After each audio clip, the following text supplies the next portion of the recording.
The first thing Lieutenant Aron Vale noticed when he stepped onto the frost, blue plains of Carthos, was how quiet the world felt. Not peaceful. No. The air thrummed with danger. But quiet, as though something ancient was holding its breath. The battle clans of Carthos walked ahead of him in a loose formation, their armor plates clinking softly, claws scraping stone. They were apex predators, everyday towering six-limbed warriors bred for war, their bodies powerful enough to shred armored vehicles. And yet somehow they walked gently around him, as though he were something fragile. Humans were not common here. Outsiders were rarer still. But Aron had been assigned to the diplomatic envoy precisely because he was the sort of human who didn't flinch. At least, not often. The clan's younglings, small, bright-eyed bundles of teeth and curiosity, followed Aron everywhere, chirping questions in broken trade speak. One in particular, a pale, furred cub named Roka, clung to him like a shadow. Roka had lost her sire in the last border skirmish, and for reasons only she understood, she decided Aron was a safe place to stand. He didn't mind. He had lost people too. The trouble came during the third day, as the envoy prepared to travel to the central warrens for the treaty ceremony. A storm was brewing, purple lightning crawling across the far ridge. The clan's scouts smelled something in the air, something wrong. Their tails stiffened, their eyes narrowed. Predators, one growled softly.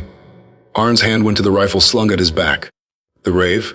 Strays? The scout replied. Starved. Dangerous. The group moved faster. The younglings were corralled to the center, guarded by armored warriors. Roka, nervous, held onto Aron's cloak. He offered her a reassuring smile she probably didn't understand. They reached a narrow rock pass when the ambush struck. It happened fast. Too fast for most eyes to follow. From the cliffs above came a screech like tearing metal. Then something long, thin, and horrifyingly fast launched downward, a rave hunter. All bone spines and scything limbs, its maw unhinged in a shriek. The clan warriors reacted instantly, but the creature wasn't aiming for them. It aimed for the cluster of younglings, and Roka was the one at the edge. Aron didn't think. His body simply moved. He threw himself into the creature's path, grabbing Roka and twisting his body so he took the full force of the impact. The rave's talons sliced into flesh, hot white pain exploding up his side. It slammed him into the ground hard enough to steal the breath from his lungs. The younglings screamed. The clan roared in fury. But the creature wasn't done. It reared up, talons raised to finish the job. Aron shoved Roka away and brought up his rifle one-handed. The blast tore through the rave's skull just as its claw descended. Its weight toppled forward, pinning him. He felt something crack inside his chest. He tasted iron. His vision flickered. The world spun in chaos as Carthosi warriors descended upon the remaining predators. Roars, gunshots, shrieks. The soundscape twisted together until it all blurred into a distant echo. Only one sound stayed painfully sharp. Roka's cry as she crawled to him, every tiny claws gripping his sleeve, begging him not to close his eyes. He tried to smile again. All good, kiddo. It was a lie, and everyone knew it. The clan lifted the rave's corpse off him, their movements panicked but careful, their massive hands trembling. Blood soaked Aron's uniform. Too much blood. Someone shouted for a medic. Someone else demanded the emergency sled. Roka refused to leave Aron's side until a warrior physically lifted her away, and even then she howled like her heart was breaking. Aron remembered being placed on the sled. He remembered the cold. He remembered nothing after that. When he opened his eyes again, the ceiling above him glowed with soft bioluminescent patterns. The air smelled of antiseptic herbs and warm stone. A figure moved to his side. Dr. Keshra, the clan's chief healer. Her eyes widened. You return. Aron let out a weak cough. Feels like a hover truck hit me. A conservative estimate, she murmured. You tore 3 organs, lost half your blood volume, and your bones, humans, should not be able to survive such wounds. But you insisted. We're the younglings. Safe. He exhaled hard, relief washing through him. And then he noticed something outside the translucent wall of the recovery chamber. Shadows. Massive and unmoving. Keshra, what's that? She hesitated. The battle clam. What about them?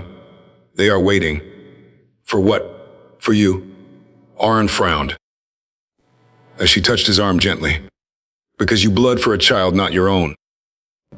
Because you shielded a clan youngling with your soft body when even our warriors might have hesitated. Because you fought a rave alone and won. They say such courage must be honored. He tried to sit up, and pain lanced through him like fire. Keshra pushed him back down with surprising tenderness. Not yet. Why are they waiting outside? For how long? 3 days. 3 days. A clan of apex predators, warriors who feared nothing, waiting in near ritual silence for a single human to wake. Aron swallowed hard. That's excessive. To them, it is necessary. Moments later, Keshra signaled someone beyond the room's curtain. The membrane slid open, and Aron's breath caught.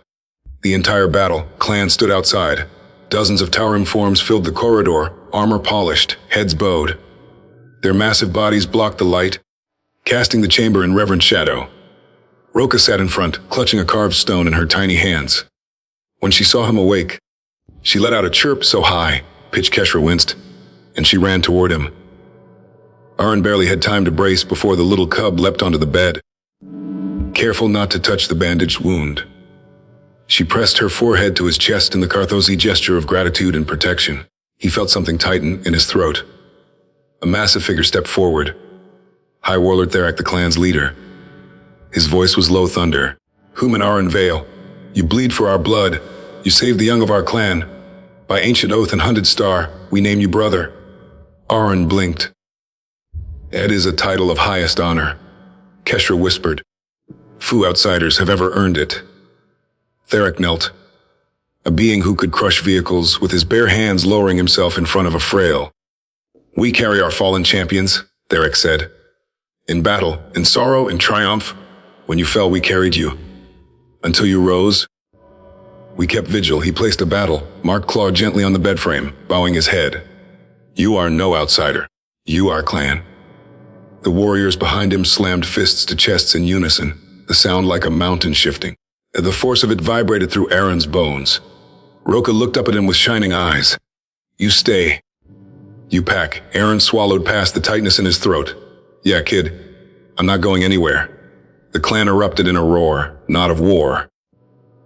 A sound that echoed through the healing halls, through the warrens, through the frozen plains outside.